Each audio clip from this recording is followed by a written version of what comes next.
नाथुला दर्रे की ऊंचाइयों पर हवा का शोर किसी चीख की तरह सुनाई देता है। यहाँ की बर्फ इतनी सफेद है कि आंखें चौंधिया जाती हैं। हरभजन सिंह की शहादत के बाद यहाँ की हवाओं में एक भारीपन सा आ गया है। बंकरों के अंदर सन्नाटा पसरा है, लेकिन यह सन्नाटा खाली नहीं है। रात के पहरे में तैनात सैनिक एक दूसरे की ओर देखते हैं। उनके हाथों की पकड़ बंदूकों पर और कस जाती है। कोई भी जोर से नहीं बोलता। सब एक दूसरे की आंखों में देखते हैं और गर्दन हिलाकर पुष्टि करते हैं। हर कोई महसूस कर रहा है कि यहाँ कोई है। एक ऐसी उपस्थिति जो बर्फ की परतों के नीचे से भी महसूस की जा सकती है। यह वह खामोशी है जो किसी के आने की आहट देती है। सैनिक अपनी जगह बदलते हैं, पर उनकी नजरें लगातार उस धुंधले रास्ते पर टिकी रहती हैं जहां से बर्फ की आंधियां उठती हैं। उन्हें लगता है कि अभी कोई उनके पीछे से गुजरा है।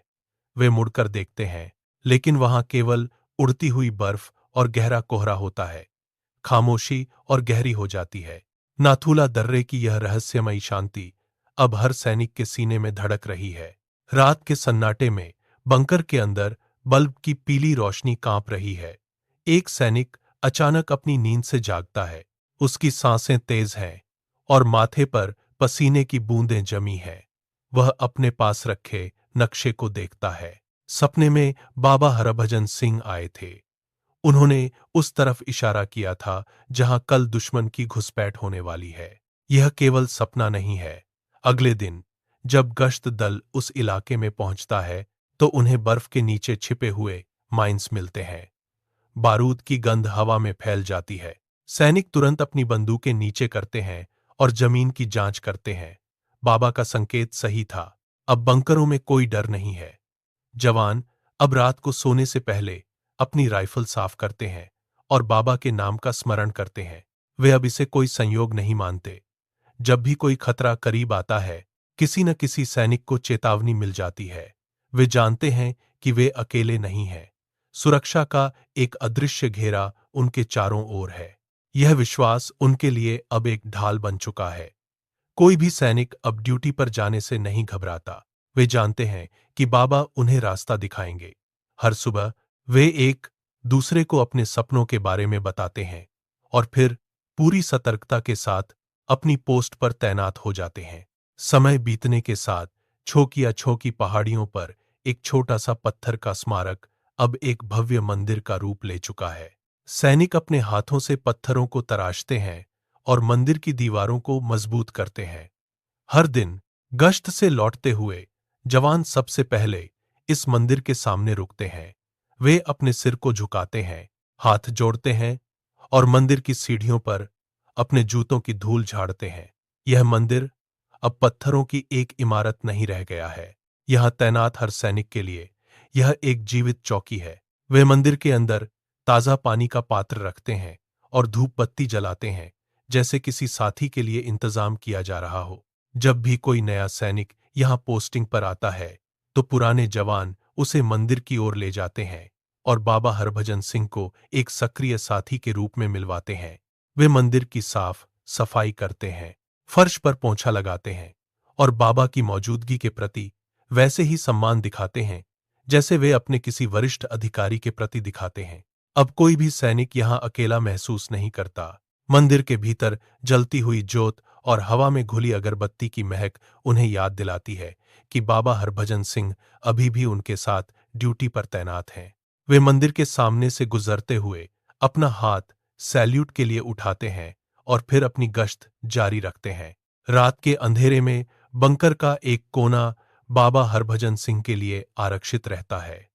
एक जवान धीरे से कदम बढ़ाता है। वह बिस्तर पर साफ चादर बिछाता है और तकिए को सही जगह पर रखता है।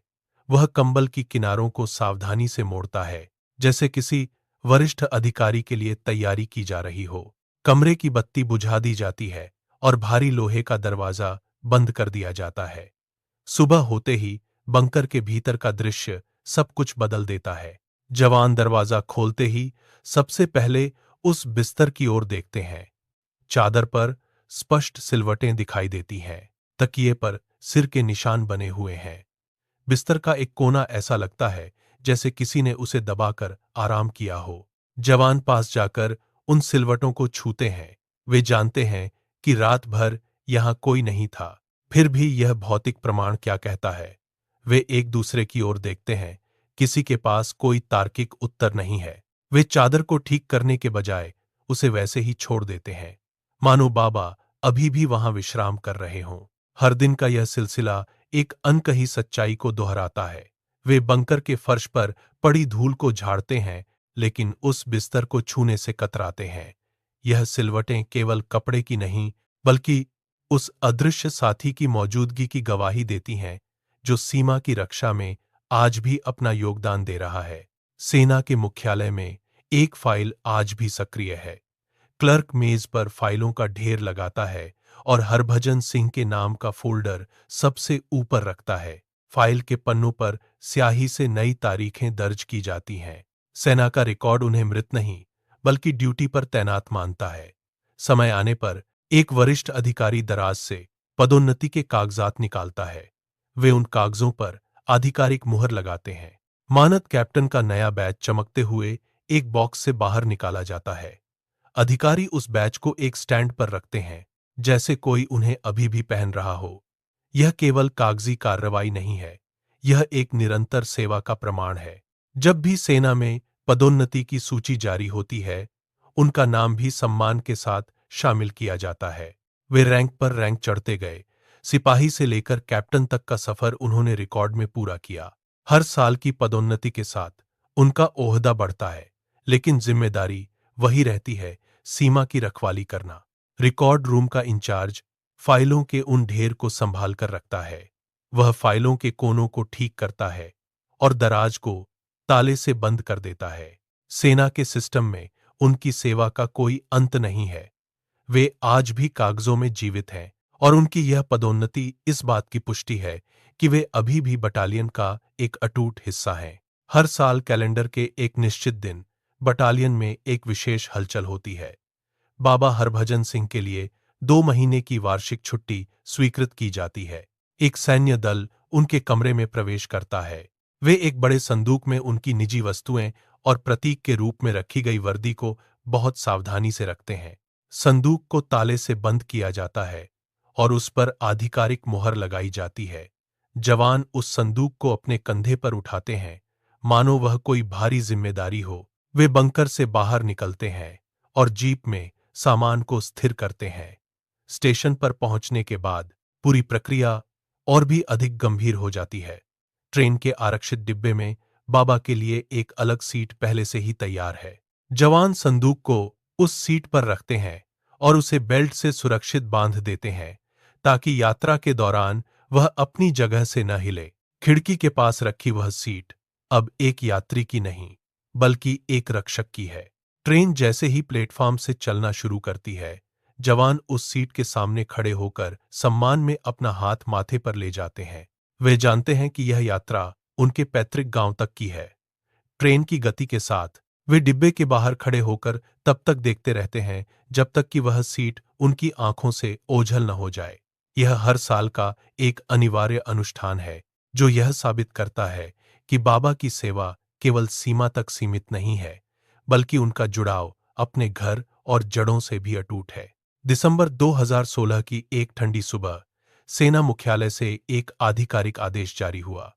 48 वर्षों की निरंतर ड्यूटी के बाद बाबा हरभजन सिंह को औपचारिक रूप से सेवानिवृत्त घोषित किया गया। बटालियन के प्रांगण में एक परेड आयोजित की गई। वरिष्ठ अधिकारी एक मंच पर खड़े होकर उन्हें अंतिम सलामी देते हैं। कागजों पर सेवानिवृत्ति की मुहर लगती है, लेकिन मंदिर के सामने का दृश्य कुछ और ही कहता है। सैनिक मंदिर के द्वार पर अपने जूते उतारते हैं। वे सीढ़ियों पर झुककर अपना सिर पत्थर की चौखट पर टिकाते हैं। उनके हाथ जुड़ते हैं और वे बाबा के चित्र के सामने अपनी बंदूकों को नीचे झुकाते हैं।